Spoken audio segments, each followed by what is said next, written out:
Hey guys, so today's video is going to be the long awaited, much requested tutorial on this look right here. This was inspired by Nothern lights. I really wanted to incorporate the blues, greens and purples in one look together. So this is the look that I came up with. You guys requested a tutorial on this, so here we go.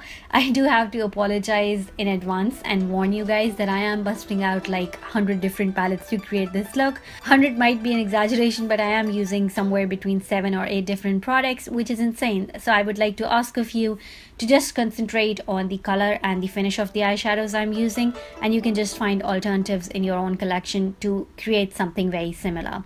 So like always, this tutorial will have real-time blending. I'm not going to fast forward any of the blending, and yes, let's just jump right into the video. Alright, so I'm starting out with one eye already done. I'm picking up the first shade from my Viseart Matte Neutrals palette, which is a peachy skin tone shade, slightly darker than my own skin tone, on my Hakuhodo J5522, my favorite blending brush of life, and I'm going to start building this color into my crease and a little above it. This is not really going to show up on the skin, but we are laying it down because one, it's going to start giving your eyes some definition and depth, and two, it's going to make sure that the colors on top will blend in seamlessly.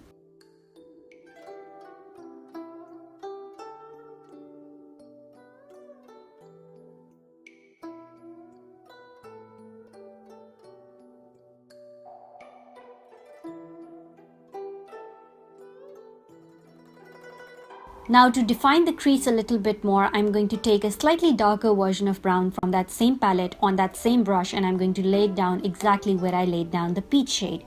I'm doing that because you never really want to jump from a really light transition shade to something really dark. So you always want to gradually build things up. Eventually, when I've laid down all the colors, these are not really going to show up. But like I said, when you build things up gradually, they look more blended and seamless.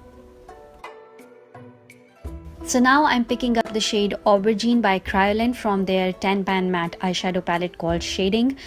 I would now like to start transitioning into some purples, but like I just said, I don't want to put a very deep purple right away, so that is why I went in with this mid-tone purple first.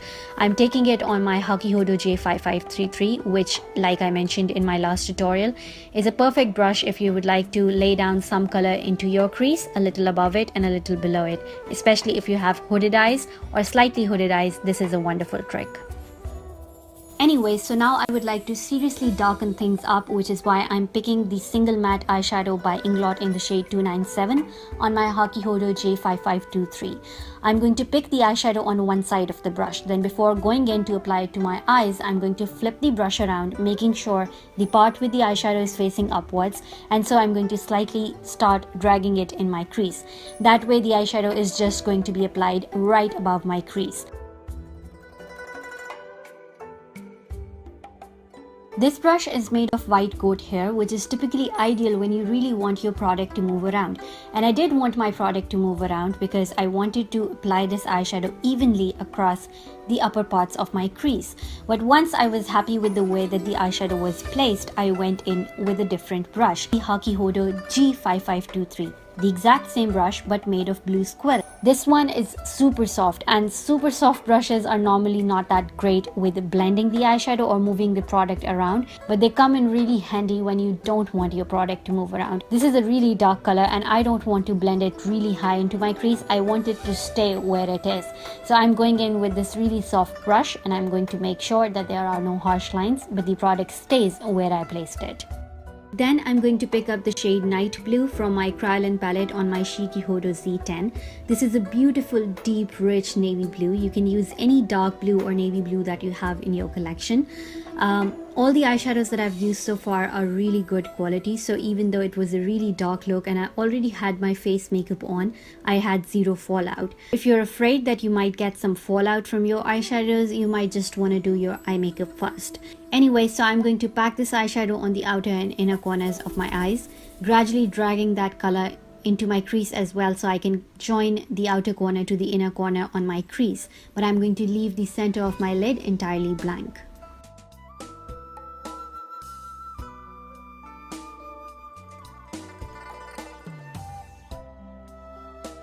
Now because the Chikuhodo Z10 is a very soft brush, and like I already mentioned, soft bristles are not that efficient with blending or moving the product around, it took me a while to blend this eyeshadow in the inner and outer corners and to drag it into my crease. But I don't mind that. I like taking my time when I'm working with colors that are this dark.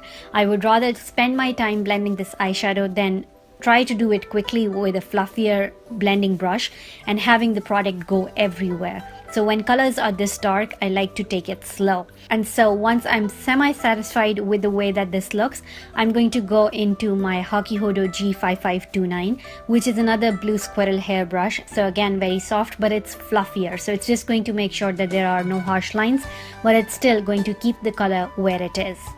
After that, I'm going to pick up one of my favorite shades from the Viseart Dark Mattes, this really nice green shade on a flat shader brush. This is the Hakuhodo B004G, which has become one of my favorite brushes to pack on matte eyeshadows on the lids. So that's exactly what I'm going to do. I'm taking this green shade and I'm going to pack that in the center of my lid. I wanted to add a little more warmth to this look, so I took my Sephora Pro Crease brush and just barely tapped it into my yellow shade from the TZ35D palette, and I just started blending it into my crease, so that just added a hint of yellow there. Then from that same palette, I very gently picked up this pink coral shade on my Hakuhodo J5533, and I very gently started blending it into my crease. These eyeshadows are pigmented, so even that tiniest bit of product, if you can see, has added such beautiful hint of coral in this overall eye look. So now we have a gradient going on that starts with a yellow, a coral, then goes into a purple, then blue, and then green. Then for shimmer, I'm going to take the Colourpop Super Shock Shadow in the shade Telepathy. Now if you want a more wearable version of this look, you can totally skip this step, and I think the look still looks really beautiful. It's all matte, it's colorful, yet it's relatively more wearable. But if you want to really kick it up a notch like I did, you can take this shade on your fingers and start packing it on the center of your lids, right on top of the green shade that we have laid down. After that, I just picked up the same brush that I used to pack on the green shade, and I'm just trying to blend the edges of this shimmer with the rest of the lid shades. I also picked up the shade Night Blue one more time on my Chikuhodo Z10 to re-intensify the inner and outer corners just a little bit more after all that blending. So now we are almost done with the top part of the eye. I'm now going to take my Master Drama Kohl eye pencil by Maybelline, and I'm going to start lining my lower lash line as well as my waterline.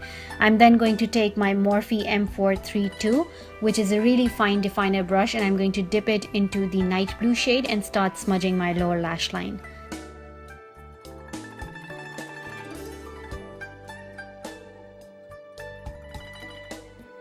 Then I'm going to take the shade Aubergine from that same Kryolan palette on my Hakuhodo B533 pencil brush, and I'm going to start smudging it on my lower lash line. I won't make it as tight in my lower lash line as I did with the blue shade. It's going to come a little down, but it's still going to stay really close to the lower lash line. After that, I'm going to take my Makeup Forever 212 blending brush, and I'm going to take that very first shade that we laid down in our crease initially, and I'm going to smudge out everything on my lower lash line, making sure there are no harsh lines under there.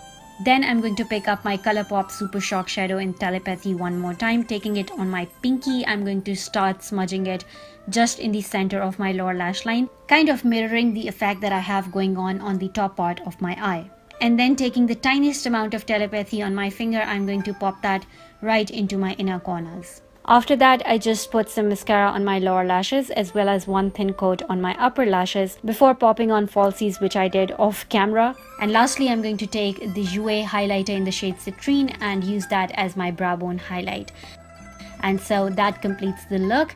I really loved the way that this turned out. I know I'm going into several different palettes creating this look, but I had this particular look in my mind, so I busted out everything in my collection that I could use to create that look. But anyways, I hope you really enjoyed this tutorial and you found it helpful. If you did, please give this video a thumbs up and subscribe if you're not subscribed already. I will see you in my next video.